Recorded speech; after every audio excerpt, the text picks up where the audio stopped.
오늘 드디어 전고를 뚫어버린 비트코인, 그러나 기쁨도 잠시 비트코인은 갑자기 흘러내리기 시작했는데요. 기뻐하던 사람들을 망연자실하게 만들 정도로 올렸었던 물량들을 한 번에 다 빼버렸습니다. 이러한 급작스러운 떡락은 비트코인에서만 발생한 것이 아니라 미국 증시에도 똑같이 하락이 발생하는 일이 있었는데요. 근원적인 이유가 있었죠. 무엇이냐? 얼마 전부터 계속해서 문제로 지적받아 왔었던 미국의 장기 국채금리가 순식간에 떡상을 해버리는 것입니다. 지금 보시는 차트는 10년물인데 갑자기 4.6%까지 상승. 많은 투자자들을 긴장케 만들었었고 30년물도 마찬가지인데요. 5.07포인트까지 떡상을 해버렸습니다. 그리고 당연히 20년물 같은 경우도 엄청 올랐죠. 그러자 미국 증시와 함께 비트코인도 일제히 하락을 경험하고 있다는 것인데, 반면에 금은 상승, 달러 같은 경우는 하락, 약세를 보여주고 있습니다.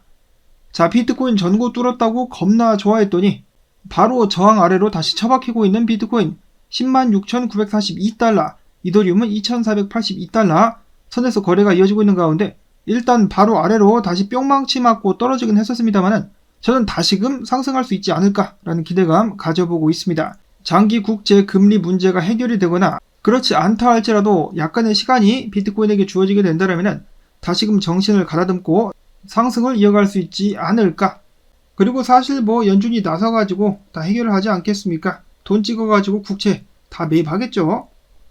자, 한편 최근에 미국과 일본 장기 국채 금리가 상승하는 그러한 국제 위기 속에서도 강한 모습을 보여줬었던 비트코인, 이제는 안전자산으로 취급받는 것이 아니냐, 자산들이 금과 함께 비트코인으로 흘러 들어가게 될 것이다라는 기대감을 모았었으나 아직까지는 약간 시기상조인 듯합니다.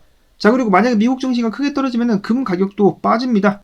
과거에도 여러 차례 그랬었던 것처럼 마진콜 때문에 투자자들이 손해를 메꾸기 위해서 금을 팔게 되기 때문에 금 같은 경우도 일단 단기적으로는 같이 하락할 가능성이 있다. 그 이후에 얼마나 빠르게 해당 자산들이 반등을 하는가.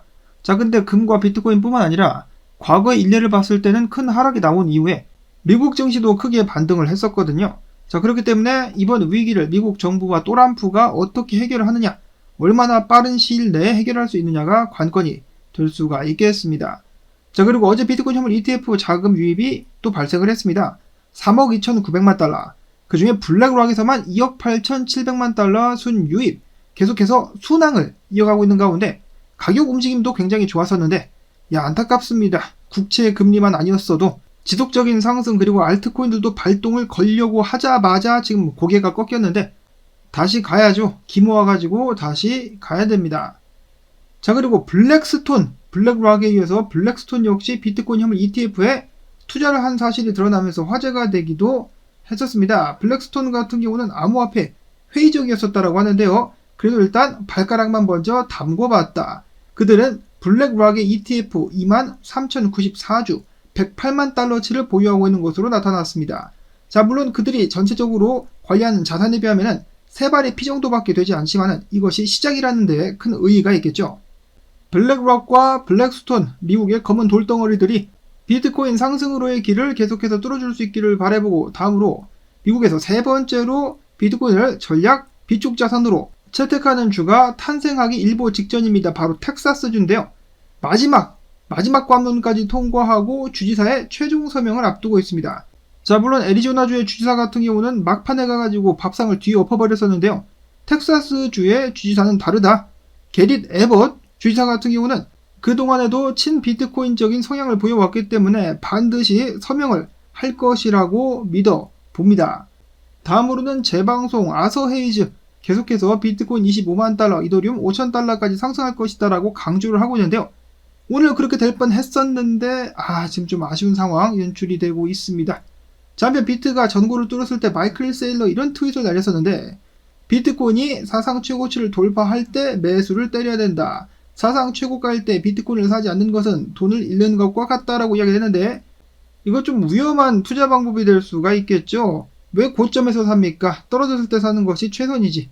그리고 못 산 사람들은 분할로 들어가는 쪽을 선택을 해야 되겠죠. 당연히 최고점에서 몰빵은 좋은 선택은 아닌 것 같습니다. 물론 쭉쭉 올라갈 수도 있겠습니다만은 지금처럼 떨어질 수도 있기 때문이죠. 자, 다음으로 코인데스크의 분석가 옴카르 갓볼레 분석가는 이야기하기를 이번 상승장 올해 초와는 달리 단기 급등이 아닌 지속 가능한 흐름이다.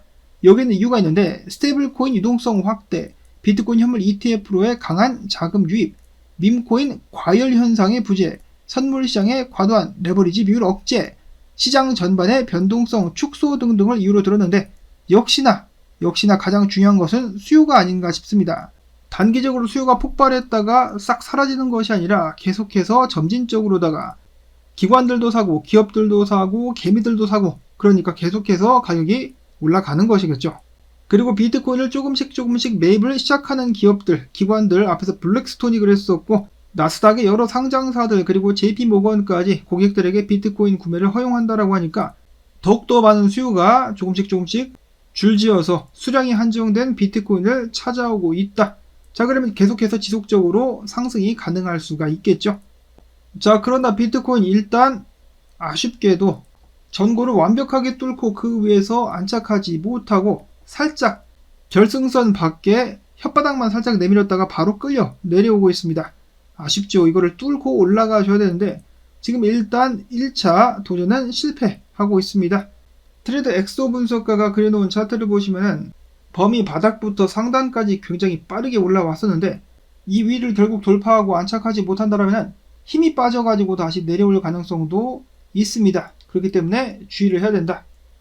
이런 식으로다가 상승하려고 했었다가 다시 말려 들어오고만 비트코인 안타깝습니다. 자, 트럼프 대통령과 미국 정부가 이 장기 국채금리 관련된 문제를 좀 빨리 해결을 해줄 수 있으면 좋겠습니다만은 일각에서는 해당 문제 정말 심각하기 때문에 더욱더 크게 번질 수 있다는 우려가 나오고 있기도 합니다. 자, 비트코인 이런 위기 상황에서 다시 한번 빛을 내줄 수 있으면 좋겠다. 다음으로는 현물 이더리움 ETF입니다. 어제 6,480만 달러가 유입이 되었었고 블랙록에서는 4,500만 달러가 흘러 들어왔었습니다. 다음으로 솔라나 같은 경우도 지금 주요 저항을 때리고 있는데 이 위만 넘어갈 수 있다면 대략적으로 185달러 위에서 안착만 할 수 있다면 200달러 이상을 향한 그런 돌진이 가능할 것으로 보였었는데 이더도 마찬가지고 지금 비트가 흔들리고 있어가지고 다 함께 휘청이고 있습니다. 다음으로는 리플 XRP에 대해 가지고 쭈기용 대표가 이렇게 이야기를 했었습니다. 크립토코언트의 쭈기용 대표, 리플사가 정말로 서클을 인수할 수 있다라면은 스테이블 코인 수요 XRP로 몰릴 수도 있겠다. 리플사의 서클 인수는 매우 전략적인 행보가 될 것이다. 스테이블 코인의 미래에 베팅하려는 투자자들이 많은 상황에서 리플사가 서클을 인수할 수 있다라면은 서클의 기업 공개를 기다리던 투자자들이 XRP를 매수할지 모른다. 그러면은 XRP 가격이 떡상하게 되겠죠. 주기영 대표는 추가적으로 이것은 광고가 아니다. 나는 XRP를 전혀 들고 있지 않다라고 밝히기도 했었는데, 자, 문제는 리플사가 제시했었던 금액 40억에서 50억 달러 상당을 제안을 했었는데 서클에서 너무 짜다, 돈 더 내놔라면서 이를 거절한 것으로 나타났습니다. 한편 여기서 끝이 아니라 서클은 기업 매각을 위해서 코인베이스 및 리플과 지속적으로 협상을 하고 있다라고 하네요. 자, 과연 서클은 어느 쪽에 매각을 하게 될 것인가? 코인베이스냐 리플이냐? 이어서는 트럼프 대통령과의 저녁 데이트가 시시각각 다가오고 있는 가운데 트럼프 코인의 추가적인 활용도가 발표가 됐다라고 하죠. 조만간에 트럼프 게임이 출시가 될 것인데 게임에서의 트럼프 코인 활용뿐만 아니라 트럼프의 굿즈라고 볼 수 있는 시계, 신발, 향수 등을 트럼프 밈 코인으로 매입할 수, 결제할 수 있게 될 것이라고 합니다. 야, 이제는 대통령이 향수도 팔어. 진짜 완전 장사꾼이다. 한편 트럼프 코인 컵앤핸들을 만들고 있었다라고 하는데 크게 상승할 뻔하다가 지금 비트코인에 밀려가지고 다시 떨어지고 있죠. 비트코인이 회복을 해준다면 트럼프도 지속적으로 상승할 수 있을지 지켜봐야 될 것 같고, 자, 다음으로는 애니메 코인, 국내에서 욕을 바가지로 먹고 있는데 이번에 뉴욕시와 시장이 주최했었던 웹3 관련된 행사에 참여를 했었다라고 하네요. 그렇다라고 해가지고 뭐 특별한 발표라든지 계약을 맺었다거나 그런 것은 없었습니다. 자, 다음으로는 바이낸스가 헤다를 상장했습니다. 계속해서 성장하고 있는 수의 생태계. 자, 그런가 하면 세타가 FC서울과 파트너십을 맺었다는 소식이 나왔네요. 세타 토큰, 국내에서 또 인기가 많지 않습니까? 이번에 한국 축구팀과의 파트너십 뿐만 아니라 인공지능 에이전트 이름은 소울메이트가 아니라 서울메이트를 출시하기도 했었다. 자, 과연 예전과 같은 영광을 되찾을 수 있을 것인지 일단 시급한 거는 비트코인이 반등하느냐, 그리고 정을 다시 한번 뚫으러 가느냐 라고 볼 수가 있기 때문에 알트코인들 달리고 싶다라면은 지금 현재로서는 비트코인을 응원하는 수밖에 없습니다. 비트가 지금부터 쭉 빠진다 그러면 알트코인들은 어떻게 되겠습니까? 난리 나겠죠. 미국의 국채 위기가 대두된 만큼 사람들은 더욱더 비트코인에 주목해야 되지 않나 라는 생각을 한번 해보면서 오늘 영상 여러분들께 도움이 되셨다면 토마토 채널도 좀 반등 가지야 라는 의미에서다가 광조뜻 부탁을 드리며 저는 또 내일 새로운 소식 그리고 중요한 업데이트가 있다면 글을 통해서 여러분들께 전해드리도록 하겠습니다. 안녕히 계십시오.